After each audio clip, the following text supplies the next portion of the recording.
Welcome to a presentation brought to you by the American Wood Council. Thank you for your participation in our webinar today.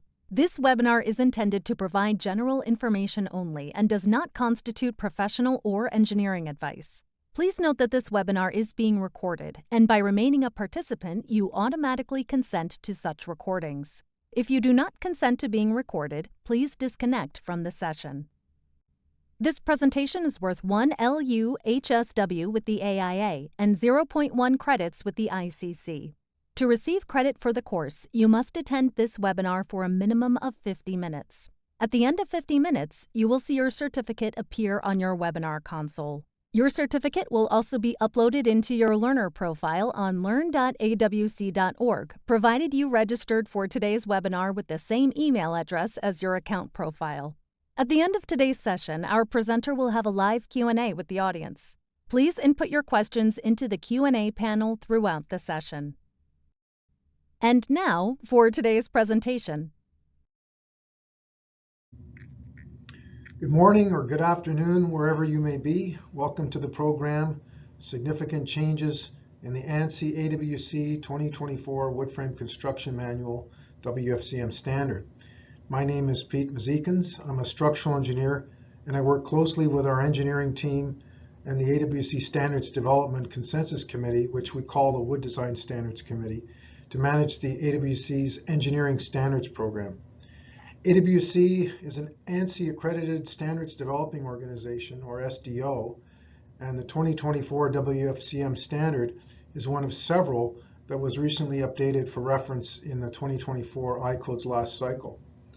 I've been involved with balloting the WFCM since the 2012 version, as well as in updating the most recent commentary for this standard. So it's a great pleasure for me to have this opportunity to present this program to you, and I hope you'll find it informative and useful. Here is the disclaimer required by our lawyers.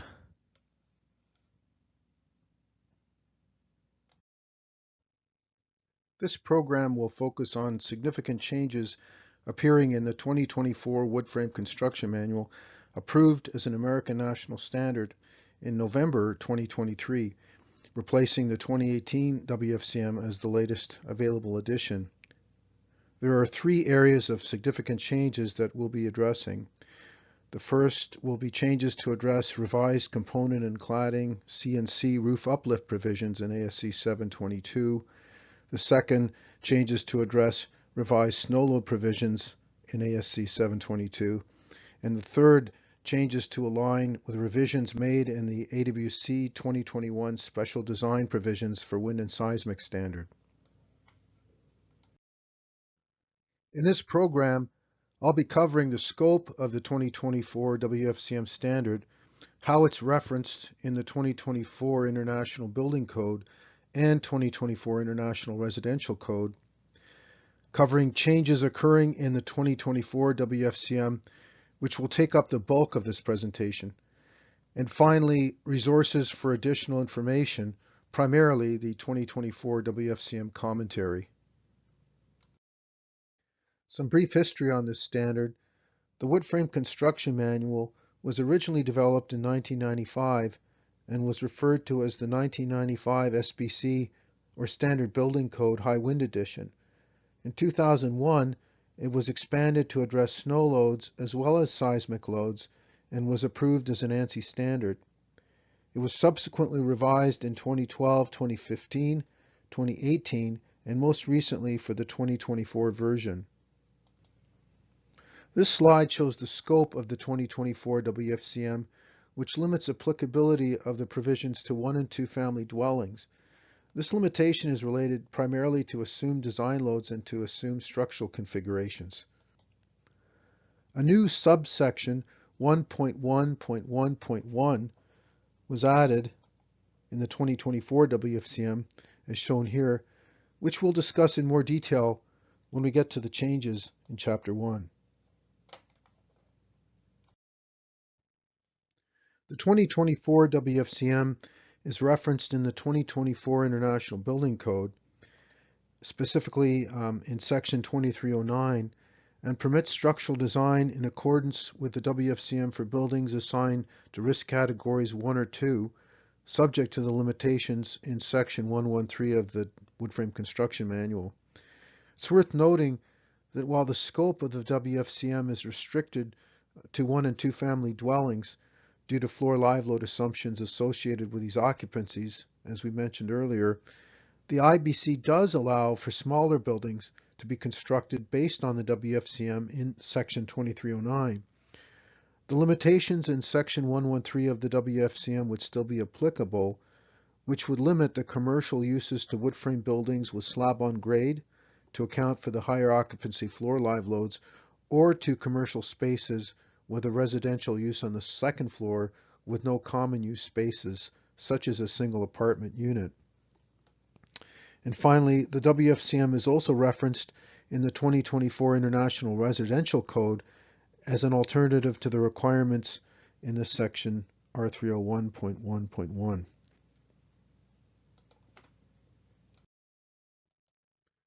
The next few slides will address significant changes in Chapter 1, which provides general information such as the scope, material standards, definitions, and symbols.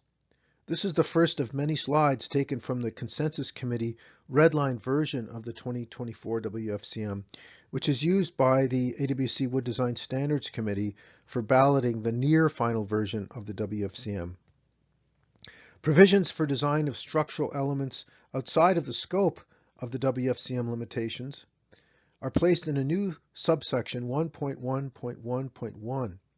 This new subsection clarifies that the WFCM does not prohibit the use of structural elements not meeting the limitations as specified in the standard, provided these elements, as well as their supporting elements in the load path, are properly engineered. Section 1.1.2, Design Loads, is also updated to reference ASC 722 and to clarify that the 0 to 70 PSF range of ground snow loads used throughout the WFCM is for use with allowable stress design, ASD, to clearly differentiate the WFCM's use of ASD-based ground snow loads from ASC 722's use of strength-based ground snow loads.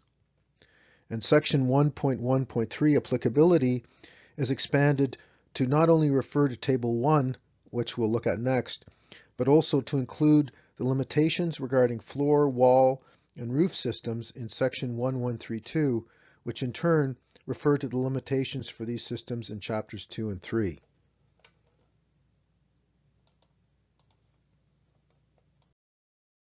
All right, moving on to Table 1, the word applicability was deleted from the title to now read limitations, and the table heading was changed from load assumptions to ASD load basis to clarify that ASD loads, including snow loads, are used throughout the WFCM. Reference to Figure 1.1, which was the wind speed map, is also struck. More on that in the next few slides. In 1.3 definitions, a new definition is added for lookout block, since the WFCM clearly distinguishes between outlookers, which are structural, and lookout blocks, which are considered non-structural. And similarly, a new definition was added for outlooker.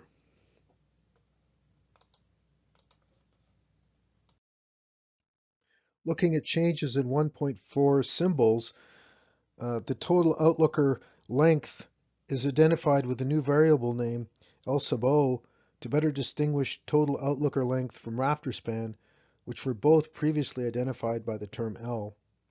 New terms P sub G ASD and P sub G are also added to clearly differentiate WFCM's use of ASD-based ground snow loads from ASC 722's use of strength-based ground snow loads.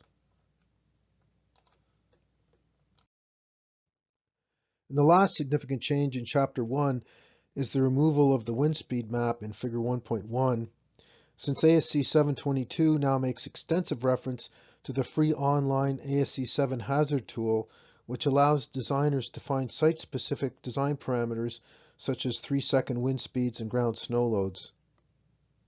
References to Figure 1.1 are also removed from the 3-second gust column in all wind load tables in chapters 2 and 3. All right, moving on to chapter 2, which specifies minimum loads for the purpose of establishing specific resistance requirements, such as those found in chapter 3. Provisions of chapter 2 are also provided so that the designer can select acceptable materials or alternatives to the specific prescriptive solutions in chapter 3. And as you can see in section 2.13, there are similar changes as noted previously in chapter 1 regarding design limitations, where reference is now made to the new subsection 1.1.1.1 for the case where structural elements do not comply with the limitations in this chapter.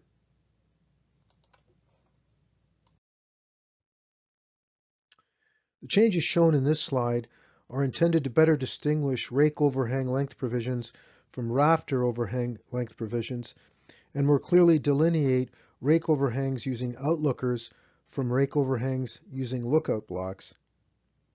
The changes shown in 2.1.5.4c are the first of several that will show that update the text in these sections to changes made in the 2021 Special Design Provisions for Wind and Seismic Standard.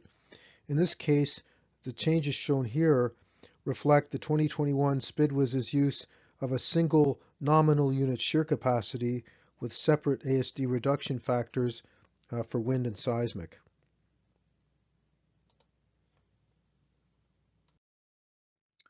And again, changes in 2.1.5.4 floor and roof diaphragm assemblies and 2.1.5.5 wall assemblies are all related to updating these references to tables and section numbers to the 2021 Special Design Provisions for Wind and Seismic, and also to revise the reduction factors to recognize the use of a single nominal unit shear capacity in the 2021 SPIDWIS. And as mentioned earlier, the total outlooker length is now identified in Figure 2.1g with a new variable name, L-sub-O, to better distinguish it from the rafter span L.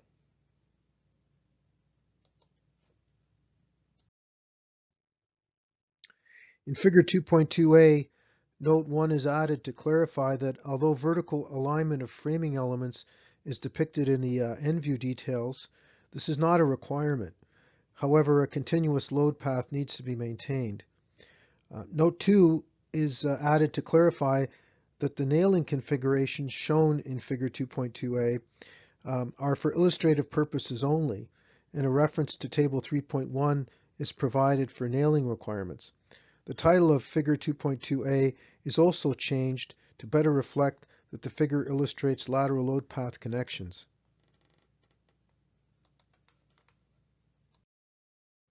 Similarly, in Figure 2.2c, this figure is revised to remove the cross-section and end-view details showing the uplift straps and replace these with text as shown in the next slide.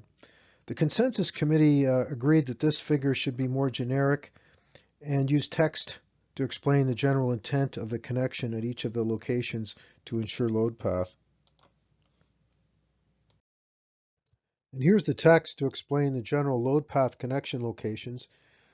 The title of Figure 2.2c is also changed to better reflect that the figure illustrates wind uplift load path connections. All right, moving on to the tables in Chapter 2. This is the first of many slides that will show the effects of changes based on the calculation of roof uplift due to component and cladding wind loads in ASC 722. This slide shows the revised rake overhang outlooker uplift connection loads in red underline, which went down slightly as the Zone 3 overhang external pressure coefficient, G sub P, used in these calculations is reduced from 4.7 to 4.6 in ASC 722. The factors shown in footnote 3, which adjust the tabular values for Zone 2 overhang and Zone 2, went up from 0.77 to 0.8. This is to reflect an increase in the external pressure coefficient for the Zone 2 overhang in ASC 722. This is one of the few cases where the external pressure coefficient actually increased in ASC 722. Also, in ASC 716, external pressure coefficients for Zone 2 and Zone 3 overhangs were specifically provided. However, in ASC 722, these are now determined by calculation and equal to the sum of the G sub P of the roof overhang, in this case 3.6 for Zone 3, and the wall external pressure coefficient equal to 1, giving a value of 4.6. In footnote 4, which adjusts tabular values for roof pitches greater than 6 and 12, the adjustment factor changed from 0.86 to 0.75, reflecting the reduced external pressure coefficients for Zone 3 and Zone 3 overhang for this roof pitch range in ASC 722. Moving on to Table 2.3, thrust connection loads. This is the first of many slides that show changes in tabular values based on revised snow loads in ASC 722. This table is based on balanced snow load calculations, which increased in the 2024 WFCM as the thermal factor C sub T increased from 1.1 in ASC 716 to 1.2 in ASC 722 for the ventilated attic insulation condition, which is what is assumed in these calculations.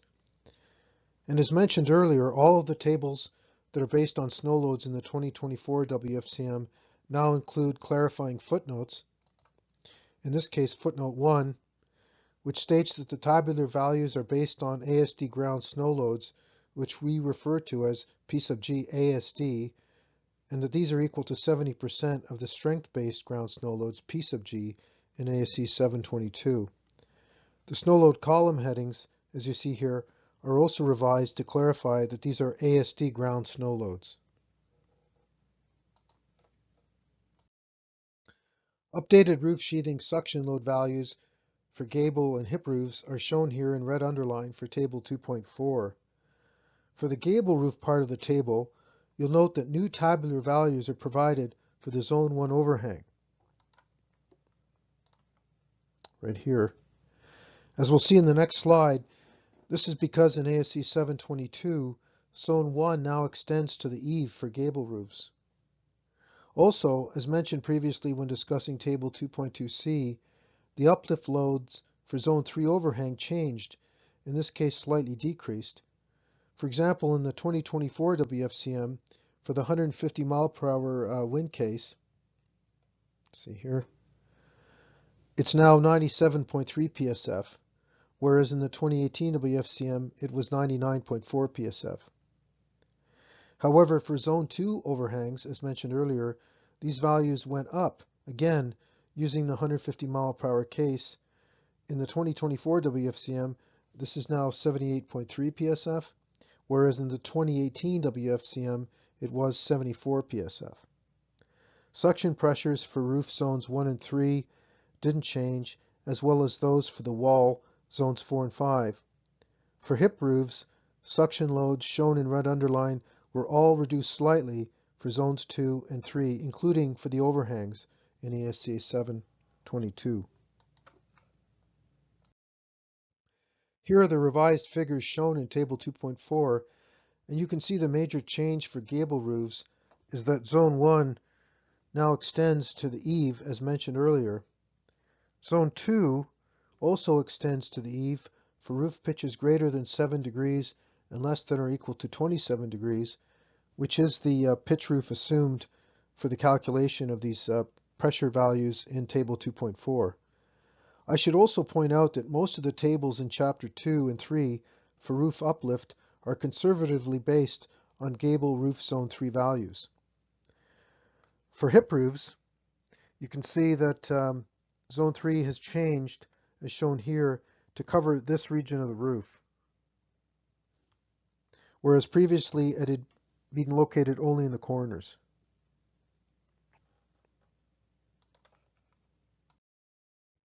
Back to snow loads again. Table 2.9b, exterior wall stud compression stresses. This table shows the changes as a result of the revised snow load calculation in ASC 722 as described earlier. You'll note, however, that for tables such as this one, that provide tabular values for the 60-foot building width case. See right here. ASC 7 requires the use of an unbalanced loading case, which places 30% of the balanced snow load on the windward side of the roof and 100% of the balanced snow load plus a rectangular surcharge load on the leeward side. To calculate the surcharge load on the leeward side requires calculation of the roof step drift height, H sub D, which in ASC 722 is a function of a new parameter called the winter wind parameter, W2, as well as the roof slope, S, which is expressed as the roof run for a rise of 1. So for a 3 and 12 roof slope, S would be equal to 12 over 3, which is equal to 4. In order to tabulate values for the 60-foot building width case, the Wood Design Standards Committee agreed to proceed with the use of a winter wind parameter equal to 0.55, which is considered conservative for a large portion of the continental U.S., particularly in regions where there are higher snow loads. Footnote 2 therefore clarifies the assumptions used for the 60-foot case by stating that these are applicable where the winter wind parameter is less than or equal to 0.55, the roof pitch is 3 and 12 or greater, and also clarifies that these values are based on a thermal factor C sub T equal to 1.2 and an exposure factor C sub E equal to 1.0. The footnote also states that where the winter wind parameter exceeds 0.55, the unbalanced snow load shall be calculated in accordance with ASC 7. And this slide is just showing the continuation of Table 2.9b for the remaining building configurations that are used. However, I wanted to provide a comparison to the 2018 Wood Frame Construction Manual for a 60-foot building width case for the first configuration shown in this table as an example. So looking at a 50 PSF ASD ground snow load for a stud spacing of 16 inches and a 2x6 stud size, the induced compression stress, F sub C, in the exterior wall stud is 526 psi in the 2024 Wood Frame Construction Manual, whereas in the 2018 Wood Frame Construction Manual it was 505 psi, so about a 4% increase in this case for this configuration. Also to clarify that in this table, the values shown in red underline do not indicate that they all changed, but rather to show that these values were recalculated using the updated ASC 722 snow load provisions.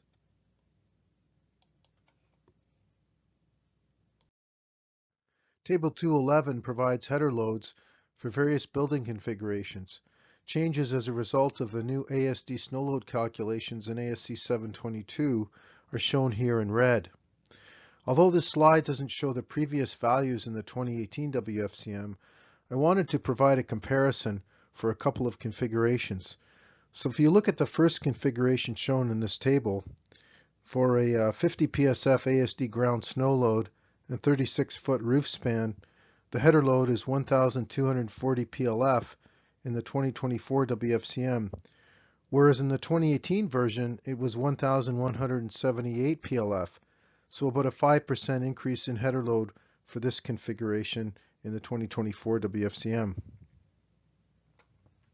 Similarly, for the same configuration, but for the 60-foot roof span case, the header load is 2,043 PLF in the 2024 WFCM and was 1,872 PLF in the 2018 version, so about a 9% increase in header load in this case. For the third configuration shown in this table, looking again at a PSF ASD ground snow load and 36-foot roof span, the header load is 1,116 PLF in the 2024 WFCM and was 1,053 PLF in the 2018 WFCM, so about a 9% increase in header load for this configuration in the 2024 WFCM.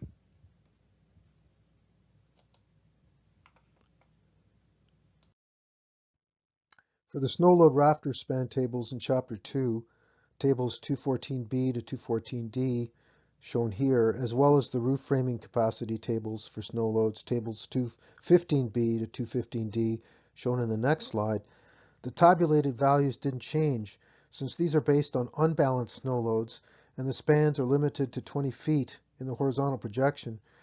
So the snow load calculations for these were the same in ASC 722.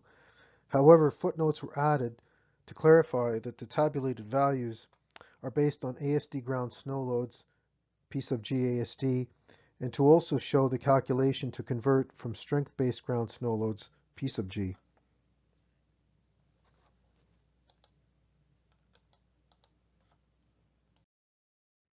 And here's the similar footnote for the snow load roof framing capacity tables.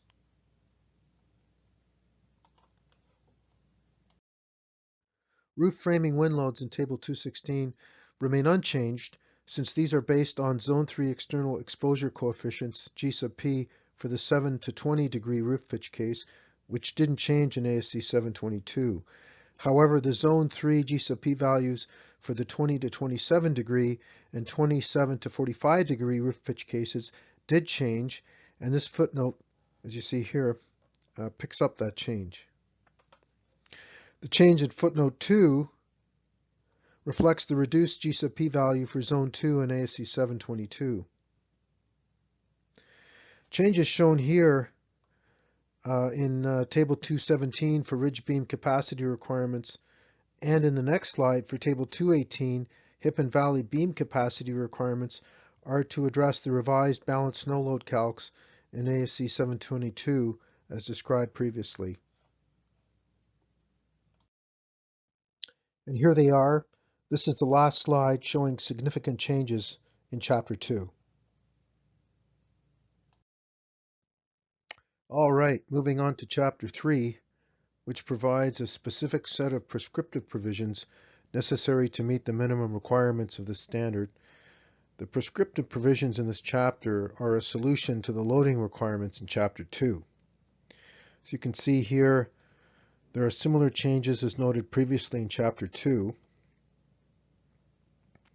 In addition, a new sentence is added in Section 313 to clarify that the assigned specific gravity G of 0.42 for wood framing is used to evaluate general nailing requirements in Table 3.1 and to develop connection requirements in other Chapter 3 tables. Reference is also made to the NDS supplement, which lists the specific gravity for various wood species.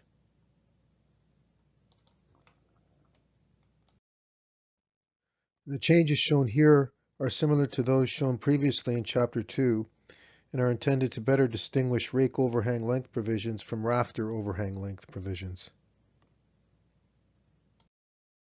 Table 3.3 tabulates sill plate to foundation connection shear loads for seismic design, which didn't change this cycle.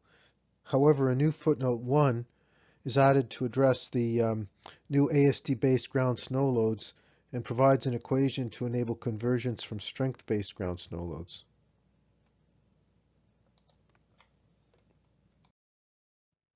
Similar changes are also shown in this slide for Table 3.3a, which is a prescriptive alternative to Table 3.3 and provides the number of 5/8 inch anchor bolts needed based on the loads from Table 3.3. Table 3.4c expands on Table 2.2c and provides tabular values for various outlooker overhang spans and spacings for both Exposure B and for Exposure C. In the 2024 Wood Frame Construction Manual, the footnotes for minimum roof sheathing thickness were expanded. These footnotes had previously been based on wood structural panels using values for plywood, but are now expanded to denote sheathing options for plywood and OSB sheathing separately, consistent with similar changes made in Table 322 in the 2021 Special Design Provisions for Wind and Seismic Standard. These added footnotes indicate instances in which lower span ratings and thinner nominal thicknesses are permitted where OSB is used for the combination of wind speed and support spacing. The shall be permitted shown in these footnotes, the new ones 5, 6, and 7, is to address cases where the existing WSP footnote might prescribe a higher grade or nominal thickness.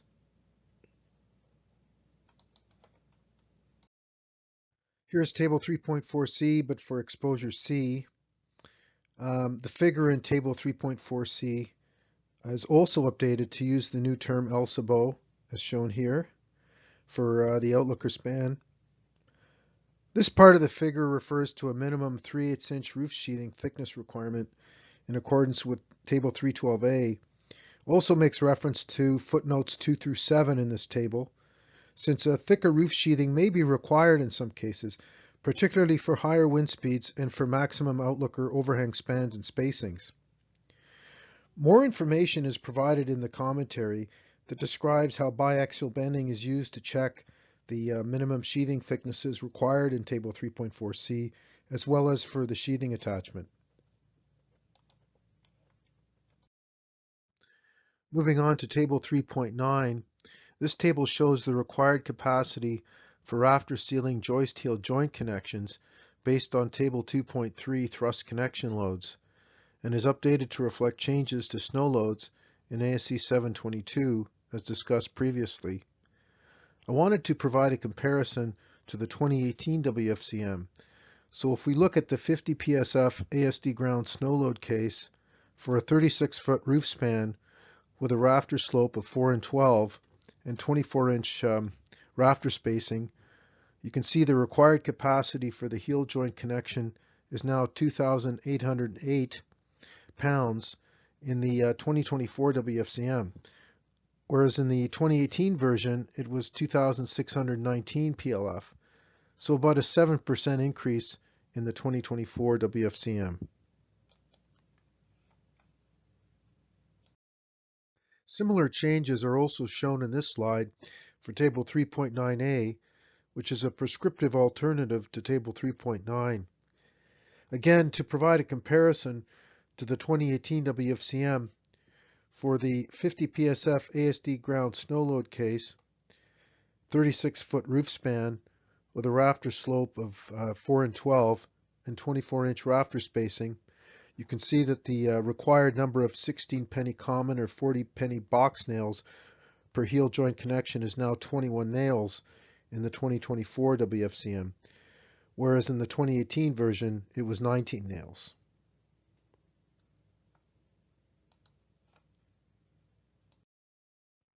Roof sheathing attachment requirements in Table 310 are updated for CNC roof wind loads in ANSI 722 as shown here for the perimeter edge zone and gable end wall rake. In the 2018 WFCM, suction loads used in calculating the roof sheathing attachment requirements for the perimeter edge zone were based on a Zone 3E overhang GCP value of -4.1 with a minimum tributary width of 12 inches. Zone 3E overhang included roof overhangs at the corners of gable and hip roofs with slopes between 7 and 45 degrees. However, as a result of changes in ANSI 722, where Zone 3E was subsumed into Zone 2 for the 7 to 20 degree roof pitch range used for these tables, these suction loads are now conservatively based on Zone 3. For short rake overhangs, those up to 9 inches, this approach of calculating attachment requirements based on Zone 3 values and using a minimum 12-inch tributary width can be shown to produce conservative results. The WFCM commentary provides considerable detail on these calculations, and I would refer you to this document for more information. The lower part of Table 310, which is not shown in this slide, includes a table of fastener uplift capacities, which we will now review. This lower part of Table 310 clarifies that the current fastener uplift capacity table contained within Table 310 is based on a panel-specific gravity of 0.5, which applies to structural 1 plywood and OSB sheathing. The second fastener uplift capacity table is added based on a panel-specific gravity of 0.42, which pertains to all grades of plywood except structural 1. The second table is added to address nail head pull-through for the lower specific gravity wood structural panels. The reference to panel-specific gravity equal to 0.5 in the table title is also deleted since fastener uplift capacity tables are now provided for panel-specific gravities of 0.5 and 0.42. And finally, reference is also made to NDS Table 1233B.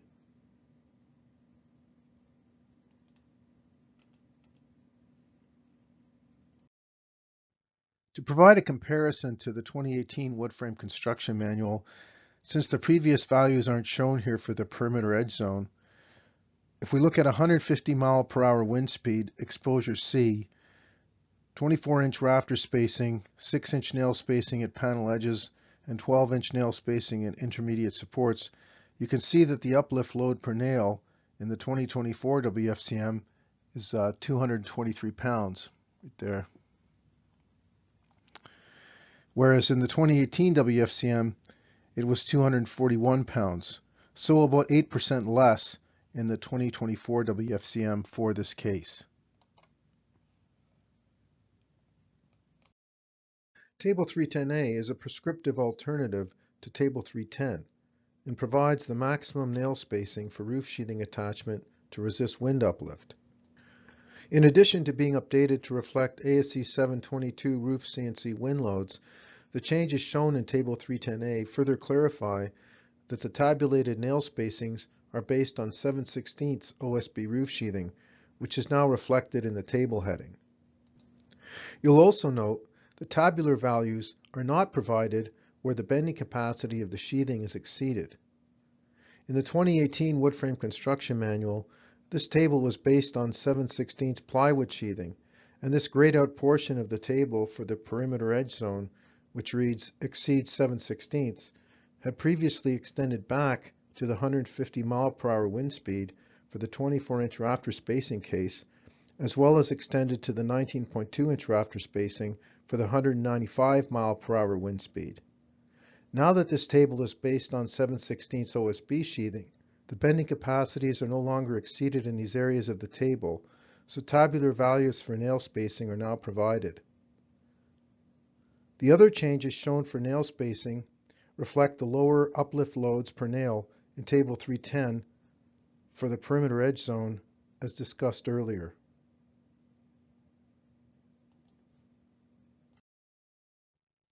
And here's the same table, but for exposure C.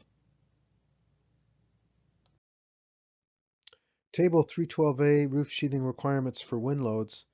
In addition to updating tabular values to reflect changes in ASC 722 roof CNC wind loads, as we've previously discussed, new footnotes 5, 6, and 7 are added to indicate tabular values for which a thinner OSB sheathing thickness is permitted. This again is to reflect the changes in Table 322 in the 2021 Special Design Provisions for Wind and Seismic Standard, which now tabulates separate nominal uniform load uplift capacities for OSB and plywood.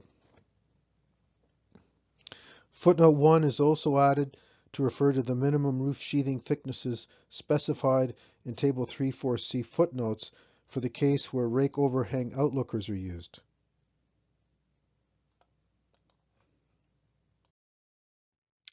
And same changes as discussed for the previous table, which was for exposure B. This table is for exposure C. Table 312B provides for maximum roof sheathing spans for roof live and snow loads. Had no changes to tabular values as these are based on unbalanced snow loading, but a new footnote is added to clarify the use of ASD ground snow loads.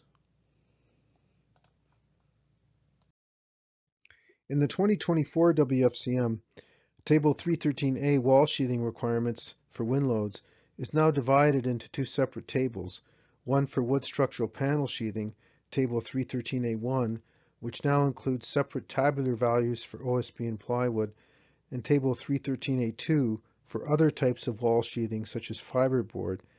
These changes are consistent with similar changes made for wall sheathing in the 2021 Special Design Provisions for Wind and Seismic Standard Table 321A. Note that there were no changes to CNC wall pressures in ASC 722, so the changes shown here are all related to the changes in the 2021 Special Design Provisions for Wind and Seismic Standard. Struck 1 rated sheathing options are also added in the 2024 WFCM in Table 313A1 for both OSB and plywood, which provides more options where the strength axis is parallel to supports, particularly for higher wind speeds and large stud spacings. For example, as you can see in the above slide, for 160 mph wind speed and a 24-inch stud spacing, OSB sheathing non-struck 1 requires a minimum nominal panel thickness of 15/32, whereas for OSB struck 1 sheathing, the minimum required nominal panel thickness is 7/16.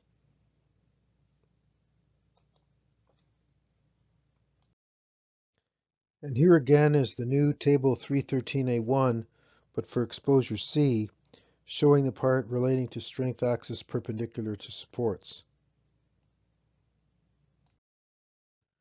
And here is the new Table 313A1 for exposure C for strength axis parallel to supports. And here's Table 313A2 for other wall sheathing types with no changes to tabular values since CNC wall pressures did not change in ASC 722. Tables regarding segmented shear wall sheathing requirements for seismic were also updated as shown here to make reference to ASD ground snow loads as described earlier. Alright, Table 317D provides ASD unit shear capacities, maximum shear wall aspect ratios, and sheathing type adjustment factors for a wide range of shear wall assemblies. In the 2024 wood frame construction manual, tabulated values are added for blocked and unblocked shear walls using WSP Structural 1 sheathing as a coordinating change with the new Table 313A1, which we looked at a few slides ago. The new footnote 5 is also added for unblocked shear walls to require that the panel field nail spacing be 12 inches or less, since the unblocked shear wall adjustment factor, C sub UB, from Table 4353 in the Special Design Provisions for Wind and Seismic standard used in these calculations is based on a 12-inch intermediate framing nail spacing. And also the seismic sheathing type adjustment factors for the gypsum only case, which is not shown in the slide. That is the case where there's no exterior sheathing and gypsum wallboard interior sheathing, are updated to be consistent with the 2021 Special Design Provisions for Wind and Seismic standard, which now applies an ASD seismic adjustment of 2.8 on the tabulated single nominal unit shear capacities. In the 2018 version of the Special Design Provisions for Wind and Seismic standard, nominal unit shear capacities for gypsum wallboard were the same for both wind and seismic, but these values are now reduced for seismic.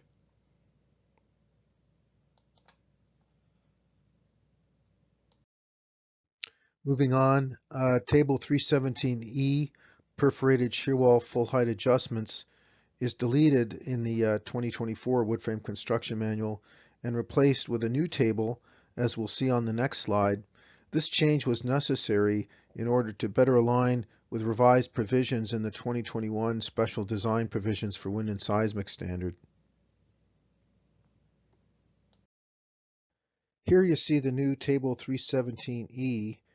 This revision was necessary in the 2024 wood frame construction manual as a result of changes made in the calculation of the shear capacity adjustment factor, C sub O, in the 2021 Special Design Provisions for Wind and Seismic standard, which now calculates C sub O as a function of area rather than length, so uses area of openings, area of full height shear wall segments, and area of the total wall.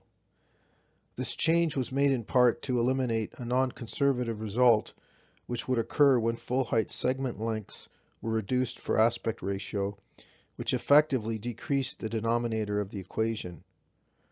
The new wood frame construction manual Table 317E, however, maintains a perforated shear wall length adjustment factor, to facilitate ease of use with prior versions of the wood frame construction manual. The 2024 wood frame construction manual commentary also provides an example of how to use this table, and includes the equation for calculating the perforated shear wall length adjustment factor as well. Table 322F, jack stud requirements, is updated here for the balanced snow load calculations per ASC 722 and is described in more detail in previous slides. Also to clarify that in this case, the values shown in red underline do not indicate that they all changed, but rather to show that these values were recalculated using the updated ASC 722 snow load provisions. Several values did, however, change. For example, in the first configuration, for a 70 PSF ASD ground snow load and for a header width of 5 inches and header span of 16 feet, the number of jack studs required in the 2024 wood frame construction manual is 5 studs for this case, whereas in the 2018 WFCM it was 4 studs. I also wanted to point out that the header span tables for exterior load-bearing walls in tables 322A through E were also updated for the revised snow load calculations in ASC 722.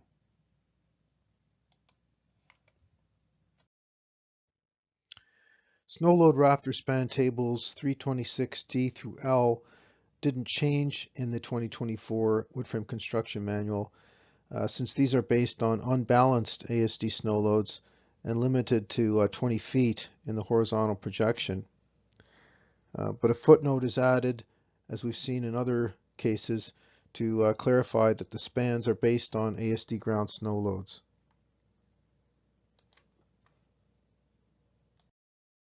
Roof rafter spans resisting uplift loads due to wind in Table 326M increased slightly in the 2024 wood frame construction manual because they're based on new CNC external pressure coefficients for Zone 3 in ASC 722 for the 27 to 45 degree roof pitch case, which is used for these tables since they're calculated based on a 12-12 roof pitch for a L/180 live load deflection limit.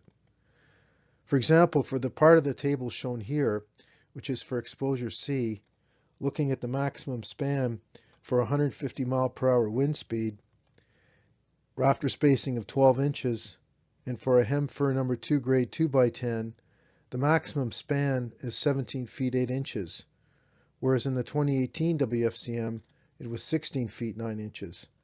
So about a 5% increase in span in this case. Correspondingly, the adjustment factors in Table 326M footnote 1 also changed slightly.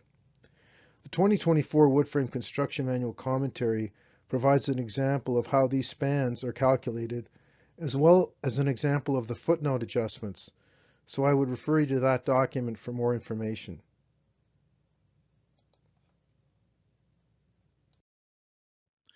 Table 328, hip and valley beam sizes, shows the revised tabulated values for 30, 50, and 70 PSF ASD ground snow loads as a result of changes in ASC 722. For example, for a 50 PSF ASD ground snow load, roof dead load of 10 PSF, and for a 17-foot horizontal span and 12-foot by 12-foot hip or valley area, as you can see here, 4 2x12s are required, whereas in the 2018 wood frame construction manual, 3 2x12s were required. Note also that per footnote 2, the tabulated sizes shown here are conservatively based on the lowest F sub B and E values for number 2 grade Douglas fir larch, hem fir, southern pine, and spruce pine fir. And again, a new footnote 1 is added here to clarify that ASD ground snow loads are used for these calculations.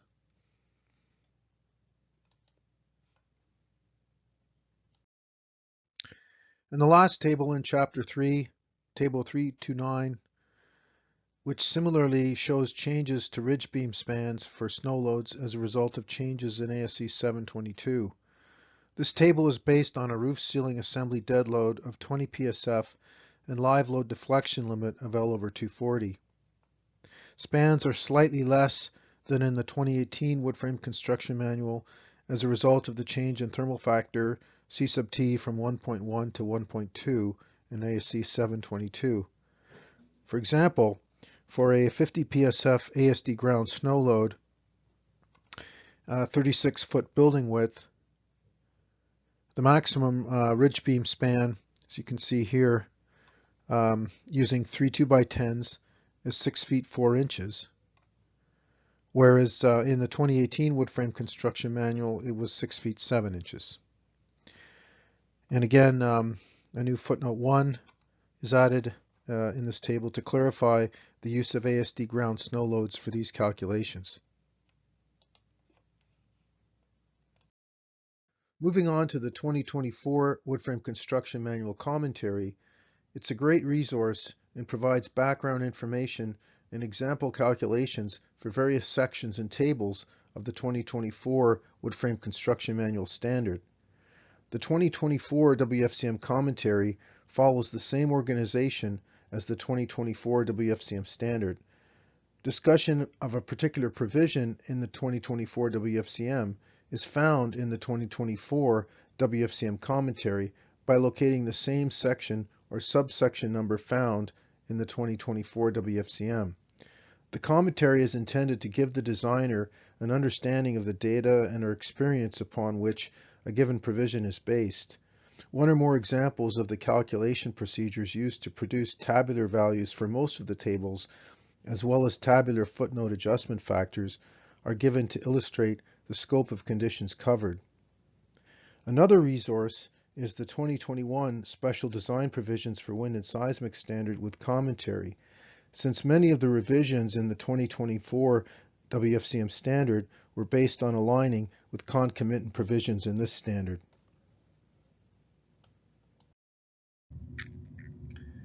And with that, this concludes the program, and I would like to thank you again for your interest.